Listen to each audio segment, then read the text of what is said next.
Saya lagi cuti saudara, dan itu ada cek tunai, dan tiba-tiba ada suara yang sangat agak keras begitu. Kamu ambil, kamu catat aja, laporkan saja sudah masuk ya jumlah uang itu. Kamu ambil, kamu bisa beli rumah, kamu bisa beli ini. Sangat kencang saudara suaranya, sampai saya noleh.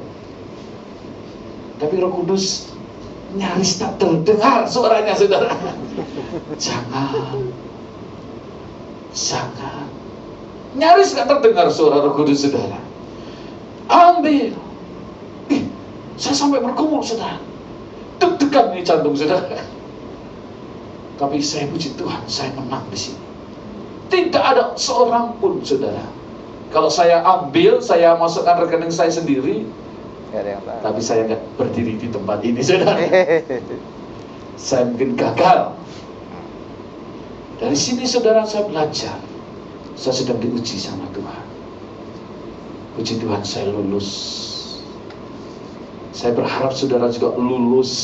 Amin. Kalau saudara lulus, saudara akan next level. Yes, amin. Akan dipercaya lebih lagi. Semakin banyak dipercaya sama Tuhan, ujiannya semakin besar. Semakin diurapi, goncangannya semakin besar. Saudara tahu kalau gelombang Tuhan mau dinaikkan gelombang laut itu, saudara, gelombang laut bisa tinggi, itu didatangkan angin badai, saudara. Jadi kalau saudara hari-hari melihat Indonesia sedang diguncang, dari kacamata Tuhan, pengurapan badai gitu saudara ya. Kalau di Alkitab ada mengatakan puting beliung gitu, pengurapan yang kuat, yang besar sedang terjadi bagi gereja Tuhan. Ditangkapi. Sekarang sangat mudah sekali saudara kita menuai. Beda dengan zaman bapak saya, kakek saya saudara. Tapi sekarang banyak saudara kita dapat penglihatan, terima Yesus, dapat penglihatan, terima Yesus, dapat penglihatan, terima Yesus. Dan ini Tuhan sedang melawat, bekerja. Saudara jangan ketinggalan. Tuhan yang besar itu jangan sampai busuk saudara. Gereja harus bergerak, saudara dan saya dipakai Tuhan. Secara luar biasa kita mengatakan laki-laki dan perempuan, anak-anak, tua muda sedang dipakai Tuhan. Saudara sedang mencurahkan rohnya kepada kita semuanya saudara. Amin. Dan tanda-tanda orang-orang percaya itu ada. Jadi saudara yakin, saudara harus percaya Markus 16 ayat 12 sampai selesai ya. Tanda-tanda orang percaya, mereka menumpang tangan orang-orang sekitar sembuh. Mereka mengusir setan akan lari gitu saudara ya. Tanda-tanda orang percaya, bukan ini tanda-tanda khusus untuk hamba Tuhan pendeta yang besar, tidak. Alkitab berkata tanda-tanda orang percaya. Saudara orang percaya? Amin. Saudara bisa berdoa untuk orang sakit? Amin. Mau sembuh atau tidak? Itu urusannya Tuhan saudara ya. Saudara menjadi salurannya saja. Dulu perpikiran saya begitu, wah kalau sembuh kan saya yang hebat ini gitu kan saudara ya. Jadi dulu sempat ada, wah ini kalau ada yang sembuh ternyata Tuhan tidak izinkan sembuh. Mati, loh kok mati Tuhan gitu ya. Wah ini pendeta pun cabut nyawa ini saudara. Saudara tapi gak apa-apa. Ada banyak orang yang sudah tua gitu, gak mati-mati saudara, gak dipanggil-panggil, panggil pendeta langsung meninggal saudara dengan tenang saudara. Lo kan enak saudara, kita menghantar loh mereka ketemu Tuhan. Iya. Lo kelihatannya pelayanan, wah masuk pelayanan yang tua-tua, kan pelayanan yang tiba-tiba, enggak saudara. Semua di mata Tuhan sama. Amin. Saya mulai dari anak kecil, melayani sekolah minggu. Saudara, apa yang terjadi? Kalau saudara mau dipakai oleh Tuhan, mari kita belajar dari perempuan ini. Dan ketika mereka dimarahi seperti ini, tetapi Yesus mengatakan satu hal yang luar biasa. Yang pertama, biarkan ia melakukan suatu perbuatan yang baik, perbuatan yang penuh dengan kasih kepada Tuhan. Kalau kita sedang diberkati, sangat mudah kita mengasihi Tuhan, sangat mudah.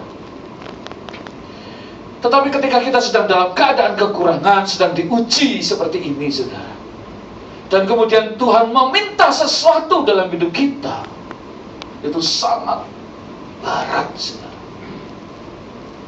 Saudara pernah nggak diajar Tuhan memberi sampai sakit? Memberi sampai sakit itu gimana saudara? Apa yang saudara senengin gitu ya, tiba-tiba Tuhan minta. Seperti Abraham yang menunggu janji 25 tahun untuk Ishak lahir, diminta, dipersembahkan di atas Gunung Moria. Tapi Abraham taat saudara di sini, luar biasanya. Sehingga karena ketaatan Abraham ini, saya dan saudara sekarang berhak juga menerima janji-janji berkat Tuhan ini. Berkatnya Allah Abraham, Ishak dan Yakub saudara. Amin. Yes. Karena ketaatan Bapak kita juga Abraham. Tapi di saudara, di tengah-tengah situasi seperti itu, Tuhan sebenarnya sedang meminta kita itu satu hal saudara, bukan soal yang lain begitu saudara. Tapi sebenarnya Tuhan minta itu ketaatan. 1 ons ketaatan itu lebih mahal, lebih berharga dari bertonton persembahan uang kita mungkin saudara. 1 ons ketaatan saudara. Kalau saudara bisa melakukan ini, maka Tuhan itu akan berikan yang lebih lagi gitu saudara. Maka kita harus peka, kita harus dengar-dengaran dengan Tuhan. Tuhan, apa sih yang Tuhan inginkan? Apa yang Tuhan mau? Supaya Tuhan senang gitu saudara. Saya mau saksikan saudara untuk kemuliaan nama Tuhan. Bukan untuk diri saya, untuk kemuliaan nama Tuhan. Waktu ibu saya meninggal dunia, saya sebelumnya saya dihadiahin emas 7 gram saudara. Saya lulus kuliah dikasih kado emas 7 gram. Dan ketika ibu meninggal, saya di depan peti mati itu saya ngomong gini, saya belum bisa membalas kebaikan ibu almarhum. Jadi saya tidak akan jual ini emas, saya tidak akan kasih ke istri pun mungkin saudara. Jadi ini pemberian kenang-kenangan yang terbaik dari almarhum ibu saya. Saudara, saya selalu pakai emas 7 gram itu saudara, kemana saja, sampai ke Jakarta saudara. Satu saat Tuhan ajar sangat luar biasa. Saya menghadiri KKR Benihe di Istora Senayan. Waktu itu di Istora, kalau ya di Istora saudara. Kemudian ada kolektor, ya kan biasanya kan Beri yang ya kalau di gereja saya kan tidak pernah diajarin memberi, ya kalau diajarin kan persembahan kami sedikit sekali gitu saudara. Dan saya senang saudara. Karena saya dulu perokok. Jadi saya lebih senang uang saya tuker dulu ke warung beli rokok. Kemudian persembahannya kelinding gitu saudara. Saya anggap itu Tuhan sudah senang saudara. Yang penting kan sudah beri kan gitu kan. Dengan sukacita juga gitu saudara. Tapi waktu itu Tuhan ajar begitu luar biasa. Diumumkan di sini ada hamba-hamba Tuhan dari pedesaan yang kita support untuk pulang ke daerah masing-masing. Kemudian saya teringat bapak saya saudara, di desa, di Parakan gitu ya. Saya mau belajar hari ini, saya mau belajar memberi yang terbaik. Saya buka dompet saya keluarkan uang saudara yang paling besar. Waktu itu di dompet saya lupa waktu itu 50.000 kalau nggak salah, atau 20 saudara. Saya udah genggam saudara. Waduh, sudah ini persembahan udah, saya duduk di paling atas. Petugasnya sudah mulai naik saudara. Lalu tiba-tiba saya mendengar suara Roh Kudus tadi, berikan yang terbaik. Apa ini maksudnya? Semakin dekat kantong kolektor, yang terbaik. Itu kalau tuh bicara saya deg-degan saudara. Duk, saya pegang jantung saya. Gerenjel. Duh, gerenjel 7 gram, saya hitung-hitung ini 1 gram berapa ini. Semakin dekat saudara, semakin dekat gerenjel. Saya lepas saudara, 7 gram saya lepas sama uangnya, saya masukkan, belum gitu. Saya tidak mengerti, tapi saya tiba-tiba ada damai sejahtera. Dan sejak itu saya berani memberikan motor saya, sejak itu saya berikan sampai terakhir Tuhan katakan, aku mau hidup. Ternyata Tuhan sampai titik ini saudara. Bahwa saya pernah ulang tahun pada usia 48 di Sentul, ada tantangan untuk janji iman bangun hotel Sentul. Haris. Saya mau tulis, tiba-tiba Tuhan bicara, aneh bicaranya. Saya mau nulis angka uang saudara. Tuhan bicara gini, sekarang umurmu berapa? Saudara kalau terbicara dalam hati saya, bukan audible gitu maksud saya kan. Dalam hati saya ini saya bisa ngobrol-ngobrol seperti Bapak tadi ya. Bisa ngobrol-ngobrol gitu saudara. Sekarang umurmu berapa? Saya kaget saudara ditanya umur 48. Waduh, 48 kan bisa 48 juta. Bisa 4 miliar 800 juta, bisa 400.800 rupiah, bisa 4.800.000. Tapi saya ngerti, Tuhan saya ngerti, Tuhan saya tahu. Saya tulis memang 4.800.000 itu gaji saya 1 bulan Pak. Jujur saudara, saya tulis angka itu, saya masukkan, dan Tuhan mulai bicara. Sebenarnya aku mau saat engkau 50, 60, 70 tahun, aku mau hidupmu. Saudara, sekarang kalau Tuhan tanya umur, sudah mesti bangun. Bapak umurnya berapa Pak? 45 ya, masih banyak. Artinya Tuhan mau hidup Bapak sampai selama-lamanya. Amin. Amin. Melakukan sesuatu yang Tuhan senang. Saya sih maunya Tuhan berkati saya dong, Tuhan berkati saya Tuhan. Oh kalau saya diberkati mau saya mau memberi. Kan banyak orang seperti ini. Tuhan, saya kalau sudah kaya saya mau memberi, gitu saudara.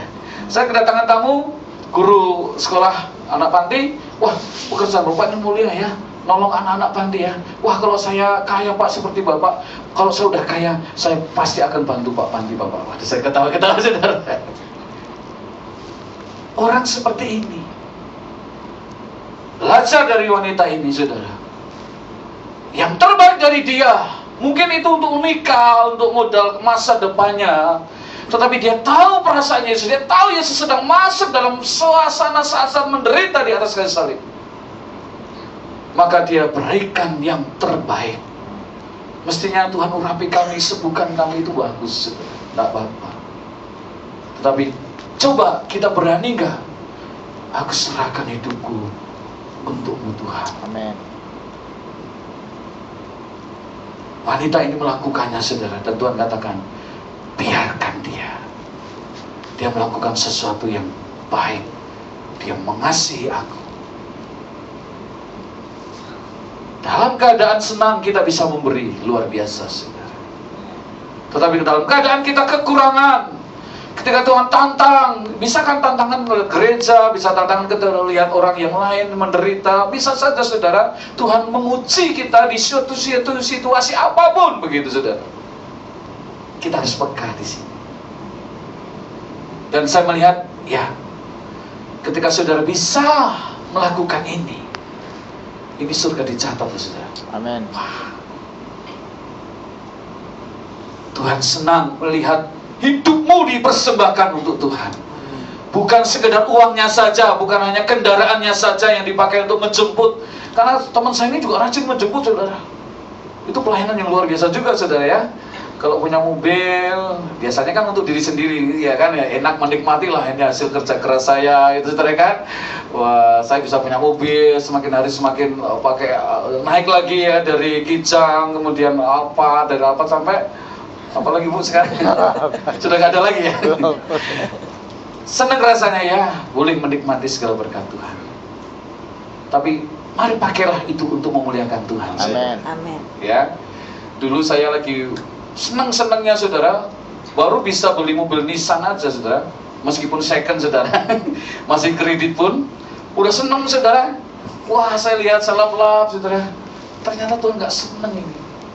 Kalau saudara sudah terbiasa menyenangkan Tuhan, kemudian saudara berbelok dari hatinya untuk yang lain, Allah kita ternyata Allah yang cemburu, saudara. Ya, amin. Betul? Betul. Makanya jangan terlalu senang sama hobi. Sorry Pak. Ini berhala juga loh.